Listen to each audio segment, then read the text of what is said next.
তো 2016 সালের SSC candidate যারা জব পেয়েছিল তাদের যে জবটা চলে গেল বা চাকরিটা চলে গেল সেটা নিয়ে আফসোস করো না, অনেক টাকা কামিয়েছো, এবার সুদ সমেত সরকারকে দিতে হবে। তো একটা জিনিস মাথায় আসলো যে বলি, 2 নম্বরই করে যে কোনো জিনিস যদি হাসিল করতে চাও বা সফল হতে চাও, যদি তাৎক্ষণিকভাবে সফল হয়ে যাও, একটা লিমিটেড সময়ে এসে বা একটা এক্সাক্ট সময়ে এসে কিন্তু সেই 2 নম্বরই জিনিসটা ঠিক ধরা পড়ে যায়। সে তুমি খুন করো আর তুমি ঘুষ দিয়ে চাকরি নাও বা যে কোনোই তুমি জিনিস করো, 2 নম্বরই জিনিস হলেই সেটাতে তুমি একদিন না একদিন ফাঁসবে। কোনো সত্য চাপা থাকে না। এই কথাটা যেমন আমরা কথায় বলি, এই কথাটা ততটাই রিয়েলিটি বা ততটাই সত্যিকারের কথা যে কোনো সত্য কোনোদিনও চাপা থাকে না। তো একটা জিনিস মাথায় রাখবে, ঘুষ দিয়ে চাকরি নেওয়াটা বন্ধ করে দাও। যারা ভাবছো যে ঘুষ দিয়ে চাকরি করব, তো কন্টিনিউয়াসলি দেখে যাচ্ছ যে আমাদের ওয়েস্ট বেঙ্গলের কতগুলো চাকরি অলরেডি চলে গেছে, এবং যেটা 2016 সালের আবার এসএসসি পরীক্ষার বা ক্যান্ডিডেটরা যারা জব পেয়েছে অলরেডি, নিউজে যে একটা স্টুডেন্ট সে ফার্স্ট র্যাঙ্কিং করেছে, আই থিঙ্ক সে নিজের নামটাও ভালো করে লিখতে পারছে না।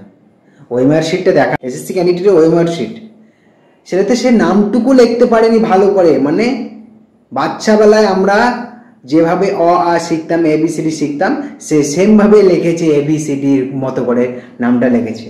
আর ইংলিশ লিখেছে না বাংলা লিখেছে সেটা তো বোঝাই যাচ্ছে না।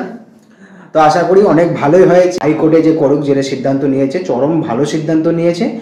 যারা এরকম করে ভুয়ো কাজ করে চাকরি নিয়েছে, ঘুষ দিয়ে চাকরি নিয়েছে, যারা যোগ্যতা স্টুডেন্ট আছে তারা টাকার জন্য জব পাচ্ছে না, ব্রিলিয়েন্ট স্টুডেন্টগুলো টাকার জন্য চাকরি করতে পারছে না, কেননা তাদের কাছে ঘুষ দেওয়ার মতো সামর্থ্য নেই। কিন্তু ঠিক সেইভাবেই একটা লাস্ট বেঞ্চে বসা স্টুডেন্ট, আমি বলছি না কাউকে ছোট করছি না, লাস্ট বেঞ্চে বসা বলে এটা নয় যে সে খারাপ স্টুডেন্ট, আমি এটা বলতে যাচ্ছি যে একটা খারাপ স্টুডেন্ট যে নিজের নামটুকু লিখতে পারে না, সে কিভাবে একটা স্কুলে গিয়ে একটা টিচার হবে, কিভাবে একটা শিক্ষক হবে যে পরবর্তী এই ছাত্রছাত্রীদেরকে ভালো করে পড়াবে। এটা অবশ্যই একটা ভালো সিদ্ধান্ত নিয়েছে হাইকোর্ট, যে যারা ঘুষ দিয়ে চাকরি নিয়েছে তাদের চাকরিগুলো ক্যান্সেল করে দিয়েছে বা বাতিল করে দিয়েছে। খুশির খবর।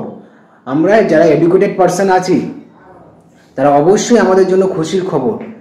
যারা এরকম যাদের যোগ্যতা নেই তাদেরকে চাকরি দেওয়া হয়েছে, আর যাদের যোগ্যতা আছে তারা বাড়িতে বসে আছে, কৃষিকাজ করছে, বাড়িতে বসে তাদের কথা শুনতে হচ্ছে, হাজারো হাজারো কথা শুনতে হচ্ছে বাবা মায়ের কাছে, গ্রামবাসীর কাছে, পাড়া প্রতিবেশীর কাছে। আর যাদের এদিকে কিছু এখন তো দেখা যায় সোশ্যাল মিডিয়া ভাইরাল হয়ে যাচ্ছে যে গ্রাজুয়েট করেছে, এমফিল করেছে, পিএইচডি করেছে, মাস্টার ডিগ্রি কমপ্লিট করে এসে চায়ের দোকানে দিচ্ছে, বিরিয়ানির দোকান দিচ্ছে। অবশ্যই ওয়েস্ট বেঙ্গলের অবস্থা এরকমই হবে যতদিন না আমাদের সরকার এইসব ঘুষ নেওয়া থেকে বিরত থাকবে। যারা যোগ্য তাদেরকেই চাকরি দেওয়া হোক, যারা অযোগ্য তাদেরকে চাকরিটা যেন না দেওয়া হয়। সরকারের কাছে এইটাই অনুরোধ। সব এডুকেটেড ব্যাচেলাররা এটাই অনুরোধ করে সরকারের কাছে যে যারা যোগ্য তাদেরকে চাকরি দেওয়া হোক, যারা অযোগ্য তাদেরকে যেন চাকরিটা দেওয়া না হয়। হাজার হাজার গরিব ছেলে পেলে আছে যারা ভালো রেজাল্ট করার ফলেও একটা চাকরির জন্য এখানে ওখানে ছুটে বেড়াচ্ছে। তো আশা করি সবাই বুঝতে পারছো।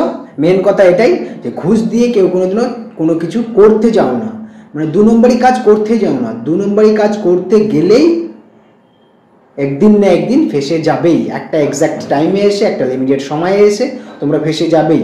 এই কথাই বললাম না প্রথমের দিকে ভিডিওর, যে কোনো সত্য কোনোদিনও চাপা থাকে না, আর কোনো মিথ্যা কোনোদিনও রেহাই পাবে না। কথাটা খুবই জরুরি, এবং কথাটা একটাতে কতটা কঠিন কথা, একটাতে সত্য কোনোদিনও চাপা থাকে না, এটা মাথায় রেখে চলতে হবে। তো থ্যাংক ইউ ভিডিওটা সম্পূর্ণভাবে দেখার জন্য।